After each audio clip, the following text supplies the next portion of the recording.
खैरो, एक सवाल से शुरुआत करूं, ऐसा सवाल जो शायद तुमने कभी खुद से नहीं पूछा या पूछते ही डर गई। क्या तुम्हें कभी सच में यह सिखाया गया कि तुम्हारा शरीर तुम्हारा या तुम्हें सिर्फ यह सिखाया गया कि तुम्हारा शरीर किसी और की उम्मीदों के लिए है? क्या तुम्हें कभी यह महसूस करने दिया गया कि तुम्हारी इच्छा भी कोई सत्य है? या तुम्हें बचपन से यही समझाया गया कि अच्छी लड़की वही है जो ज्यादा महसूस ना करे, ज्यादा पूछे नहीं, ज्यादा चाहे नहीं? जरा भीतर देखो, कितनी बार तुम थकी हुई थी, भीतर से खाली थी, मन रो रहा था और फिर भी मुस्कान पहनकर कह दिया सब ठीक है। कितनी बार तुम्हारे शरीर को छुआ गया पर तुम्हारी आत्मा से किसी ने नहीं पूछा तुम तैयार हो? कितनी बार तुम्हारे लिए प्रेम एक उत्सव नहीं, एक जिम्मेदारी बन गया, एक बोझ, एक चुपचाप निभाया जाने वाला कर्तव्य? और अब मैं तुमसे एक कड़वी बात कहूंगी, यह तुम्हारी गलती नहीं है। तुम्हें कभी यह सिखाया ही नहीं गया कि स्त्री होना क्या होता है। तुम्हें सिर्फ यह सिखाया गया कि कैसे सहना है। सदियों पहले एक लड़की थी, नाम कोई मायने नहीं रखता, वह भी तुम जैसी ही थी, सवालों से भरी, भावनाओं से लबालब, पर आवाज से खाली। उससे कहा गया तुम्हारा शरीर पाप का द्वार है, उससे कहा गया तुम्हारी इच्छा पतन है, उससे कहा गया तुम्हारा मौन ही तुम्हारा गहना है, और उसने मान लिया जैसे तुमने मान लिया। पर सुनो, जब किसी स्त्री को अपनी देह से डरना सिखाया जाता है तो वह अपने अस्तित्व से डरने लगती है।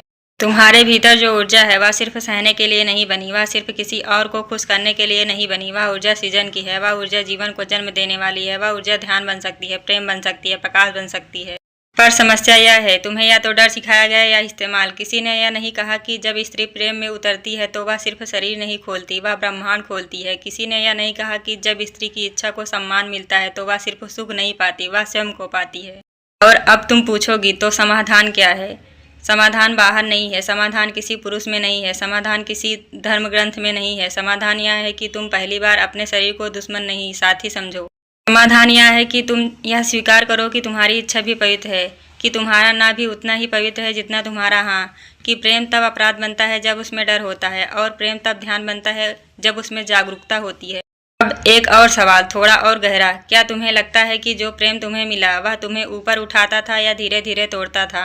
अगर तोड़ता था तो वह प्रेम नहीं था, वह सिर्फ एक आदत थी। स्त्री का दुख यह नहीं है कि वह प्रेम करती है, स्त्री का दुख यह है कि उसे प्रेम और समझौते में फर्क नहीं सिखाया गया।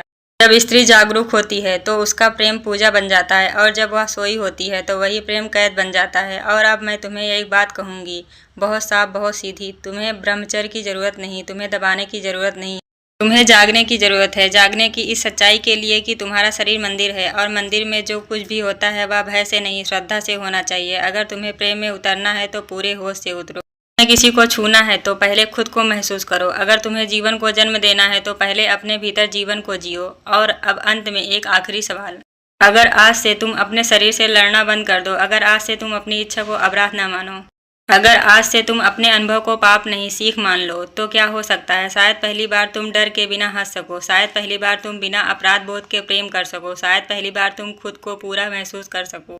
यह वीडियो कोई उपदेश नहीं है, यह एक निमंत्रण है और भीतर लौटने का, अपने शरीर से मित्रता करने का, अपनी ऊर्जा को नष्ट नहीं रूपांतरित करने का। अगर यह बात तुम्हारे दिल तक पहुंची है तो तुम अकेली नहीं हो। तुम जैसी हजारों स्त्रियां चुपचाप जाग रही हैं, और यही जागरण एक नई दुनिया की शुरुआत है। लाइक करिए, शेयर करिए, कमेंट करिए इस नेहा ब्रांड के इस चैनल को।